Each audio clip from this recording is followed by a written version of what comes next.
Hi, everyone. This is Jacqui Cooper with JCooperTravels, and I want to welcome you back to the JCooperTravels talk show.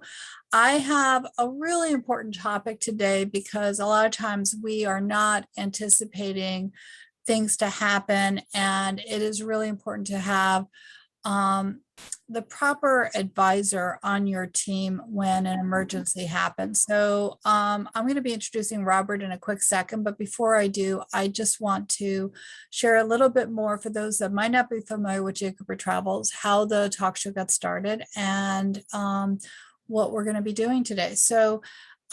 Jay Cooper Travel started because of my interest in traveling around the world. And I am a certified travel consultant, but I also have a lot of other businesses that I'm doing. And I was really focusing on where do we go travel wise, but then COVID happened. And I know that as a result, things changed. So I realized I was meeting some really interesting people and I wanted to share their stories. So Jay Cooper Travels is also about how do we travel in life with our path. And with that, there are many different experiences that we have, some that are positive and some that are not so positive. But sometimes our career choices happen because of experiences that we have in our lives, people that we meet. So today I want to welcome Robert. We've connected on different social media networks. And Robert, how are you doing today?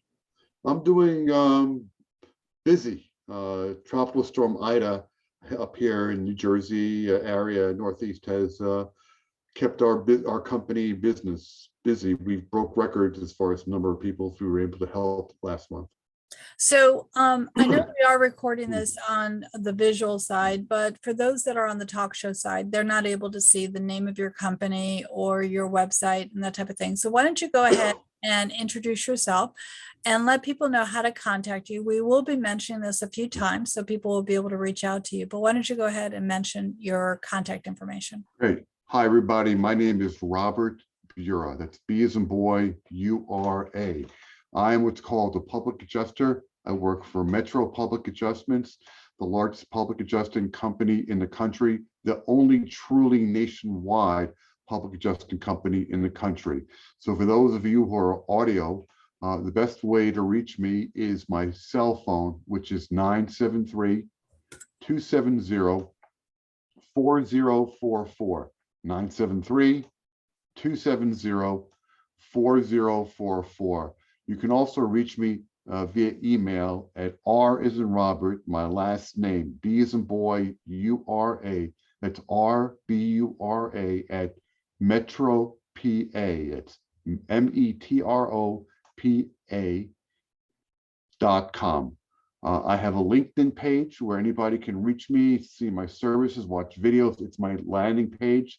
That is https://linktree, linktr.ee/ my name, Robert, R-O-B-E-R-T, Bura, B-U-R-A. That's Linktree, link, L-I-N-K-T, I'm sorry, linktr.ee/Robert, B-U-R-A.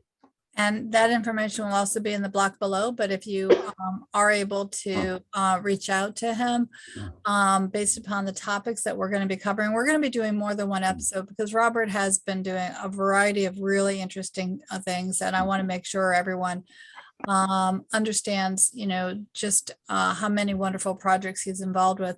Today, we're going to be talking about, though, what happens when, you have a storm or when you have a crisis. Again, a lot of times you think about your insurance company, you might think about even calling an attorney, you might think about, calling your auto claim in case, something happened to your car. Again, or just crying. Yeah, that too, because of, just the nature of what's just impacted you. For those that don't see this, there is a picture behind Robert, which shows a tree that has crashed into a house. And I often wonder, knock on wood, that it never happens to me. But, you have these large, beautiful trees near your homes. And again, depending upon how the wind blows, literally, it can blow into your house or into your neighbor's house, or maybe miss it altogether. So, Robert, why don't you share a little bit more about how you got started in this, and how you help people? Because again, I know the value of having advisors.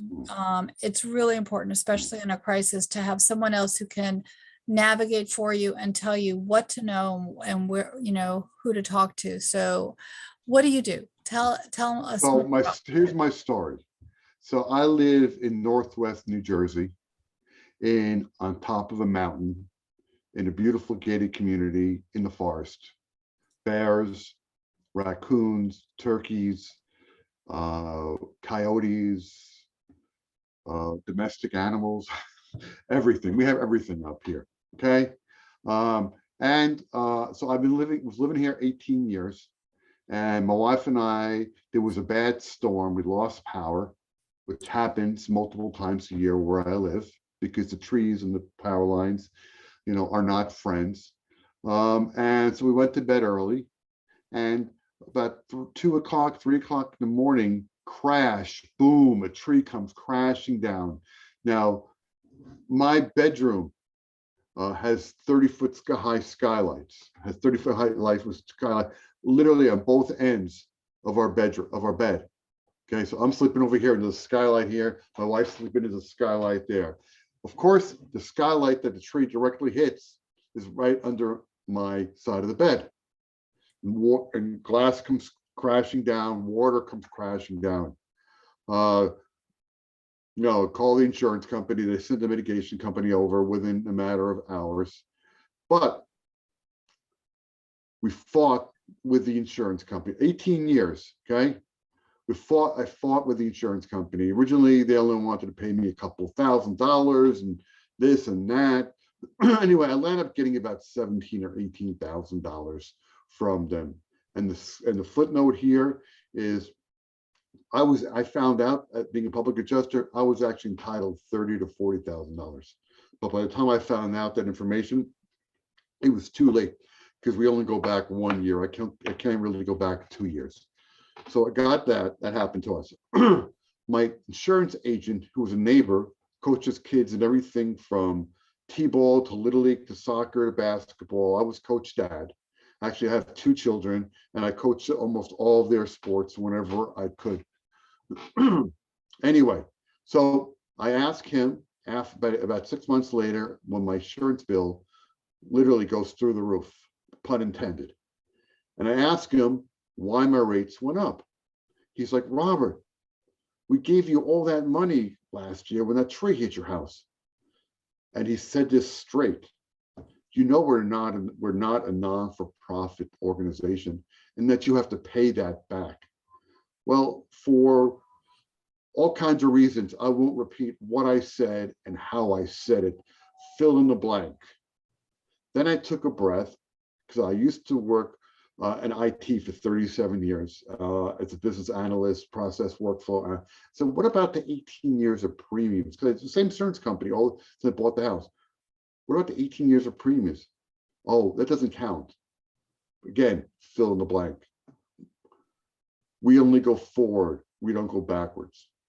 Well, I was like most people, looking at my insurance declaration page I get every year, and I didn't have my Captain Crunch magic secret decoder ring, so I couldn't understand what I was reading. And the insurance policies are done exactly for that reason. Insurance companies are masters in deception, in confusion, in perplexing you. That's one of the things they do best. But I did notice the rate. It had almost doubled within a year and a half. Well, as I said, I worked for IT for 37 years. Large company, many people have probably heard, supporting other companies that people have probably heard of. Got laid off twice because, back a couple of years ago, a lot of companies were just laying off people for the sake of laying off people to get younger. We'll leave it at that. Well, the first time I got laid off, I got another job in the company, but it was a lower paying job, about 35% lower. So I was looking for something to supplement my income. And if all you guys can remember the days of the in-person meetings, I went to a job fair. I met this guy, Paul, and I went sat through this demonstration, and I'm like, I can do that. That makes sense. I've been looking for another job, like an estimator, adjuster, things like that, and everything was scams. There, you had to pay money, you had to pay for leads, you had to buy your own stuff, you had to get and I was like, I wasn't. And he explained to me that a public adjuster is a public advocate licensed by the State Banking Insurance Commission to represent the best interests of the property owner against the insurance company. We'll get into that in a minute. That's the basics of it. So I had a cup of coffee with him at Starbucks the next day, sat down for about half an hour or so and went over some details, told him my situation. He gave me enough information to get my insurance company to write me a letter of apology for, air quotes, a bookkeeping error, restore my rates back to where they were before the loss, and refund me in excess of $2,000 for overcharges. Now, the insurance company didn't do this because they said pretty please. They did it because I found out, I was educated where to go. I went to the Banking Insurance Commission in New Jersey and I put in a formal complaint. And I won. And since then, I've helped multiple of people do the exact same things. The insurance companies are only interested in one thing, and that's dollar signs. You get an insurance policy from your insurance company for a dollar amount. However, you and your mortgage company have an insurable interest to maintain the value of your asset, which for most people, their homes tend to be their largest single asset. So most people do things in order to upgrade, to increase the value. But if something happens, like a storm, a tree, a pipe bursting, multiple things, you have a fiscal responsibility to restore your property back to pre-loss condition. It's an indemnity policy to make your property back whole. Your insurance company, who doesn't have this insurable interest, yes, they write the insurance policy for dollar amounts, but they have no responsibility to get your property back to pre-loss condition.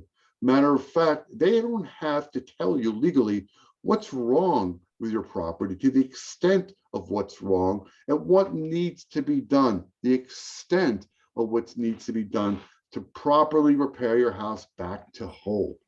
In addition, if that's not a conflict of interest to begin with, the adjuster who's assigned to you is a conflict of interest on top of that, because not only does he not have to tell you what needs to be done and the extent, but these adjusters receive incentives financially based on how little they're able to get away with on a claim and how many times they're able to deny claims. They get more training on tricking you into denying claims. One phrase, one word is enough for them to deny the claim. Well, I was in, and I have been in on this. And this is what I continue to do. My job is to help people. My job is to teach and to educate people and help them in many cases when they don't know they need help. For example, the two biggest myth truths in the industry is, I'm not going to put a claim in because my rates are going to go up. Well, anybody out there listening or watching who knows what a actuary table is? Everything, all your insurance policies, your healthcare, everything is based on an area code, a zip code, a state, on a much larger sampling. And that's how they figure out how much you're going to pay for car insurance, that's how much you're going to pay for health insurance, that's what you're going to pay for your homeowner's insurance. I mean, there's some other factors in there, okay? These actuary tables are based on 3 to 5 claims that you would average over the course of that period, over 3 to 5 years. One single claim is not supposed to raise your rate, especially if it is weather related. Again, the insurance companies raise people's rates all the time because they get away with it 90% of the time because people do not know their rights. That's the biggest thing. Myth number two, bundle and save. Bundle and save is a marketing to get you to stay with the company. You know that an average policyholder stays with their insurance company to the point, an average of 20 to 30 years, and spends around $30,000 insurance on their property and never files a claim because they're afraid to, because of the billions of dollars the insurance companies put in different characters or different personalities on TV. And here's major tip: never buy your property insurance from anybody that advertises on TV. And the more, without going into names, because I don't want to, the more that they advertise on TV, the less you should work with them, and the less they're going to settle your claim reasonably. And once you cash that check from the insurance company, they waive all legal rights if you discover 6 months later additional damage. You have to hire a lawyer who's about 35% with a nice hefty retainer without any guarantee of any result, and other expenses. Those other expenses are me, or not just me, are public adjusters, because lawyers do not know how to do estimating. They don't negotiate building and labor costs. They don't know how to draw out things. They don't know how to do any of that stuff. And your contractor is not allowed by law to negotiate with the insurance company. He'll lose his license in the state you're in, and any of those states he's in potentially, for acting as a public adjuster. Oh, so bundle and back to bundle and save. Bundle and save's a myth because they're going to charge you somewhere. So if you're going to save money, they're going to take something away. It's like, you know, look at my right hand when my left hand does something else. It's literally that bad. You should always go through an independent insurance agent, because their fiduciary responsibility is not to the stockholders like the guys on TV. Their responsibility is to you. They will take your policy, they will shop it around, and they will get you a better policy for less money. When I learned all of this and I unbundled my major carrier through my independent insurance agent, I saved $2,400 my first year for better coverage, both for my home and my auto. I just helped one of my trainees, which is, I think, topic number 3 we're going to do, about how I hire people. She saved $1,800 by unbundling and saving. I'll take a breath. Yeah, no, I think that that's great information. I do want to mention that one of the side businesses that I'm associated with, because of my law background, but again, you don't have to be a lawyer in order to be a part of it, is Legal Shield. So I will put that link below, because I agree with you. A lot of lawyers don't always, they can't do what you're doing, but you can get affordable legal representation through Legal Shield, because it's a flat monthly rate. So you're not going to be charged hourly rates. And if you do have to, they will do demand letters. They'll review contracts for you. So, you know, again, that's part of the policy, and it's unlimited. And if you end up having to go to court, then they do have a discounted rate. But considering everything that you've described, it's really important to have someone like yourself, you know, be part of the conversation, because again, like you said, there are vested interests that insurance companies have, and we don't always think or see that it's a vested interest, and that they're a business, and that their business is profit. It's not, you know, the loss side of it, or, you know, again, like your associate said, we're not nonprofit, so you have to pay us back. You know, it's like, that's something that, you know, as a consumer, we just assume people are there to help us in a time of difficulty. So why don't you go ahead and Didn't Legal Shield just win some kind of major award? Like, I know a whole bunch of Legal Shield, they just won some kind of award for service or something. They might have, they're going into their 50th year, and they're in all 50 states in Canada, and they are winning awards and getting recognition as well. The average law firm that works with them, because when you sign up for Legal Shield, basically they might not want me to say this, but basically, Legal Shield is very similar to Costco, where you're paying a very affordable rate based upon the number of people in the system.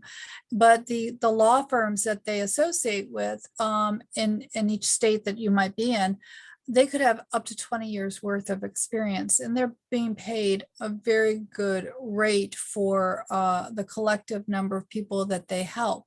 But again, individually, you're only paying maybe $1 a day. So, you're able to get the collective bargaining power of affordable law. And as a lawyer, that was one reason why I decided to kind of navigate over to education, because I didn't want to charge people hourly rates. I wanted to be able to help them for whatever it was that they needed help with. Speaking of not charging, I didn't fail to mention that we are, as public advocates licensed by the Banking Insurance Commission of the states we work in, we are a free service provided by the states. Our clients never put their hands in their pockets. We do get compensated, and we'll talk about that on our second episode, but we do free policy reviews, we do free scope walkthroughs, scope analysis. So don't feel like, oh, how much is this guy charging? There's no charge for us, and if we don't get anybody money, we don't get paid, and there's nothing hidden. It's all full disclosure.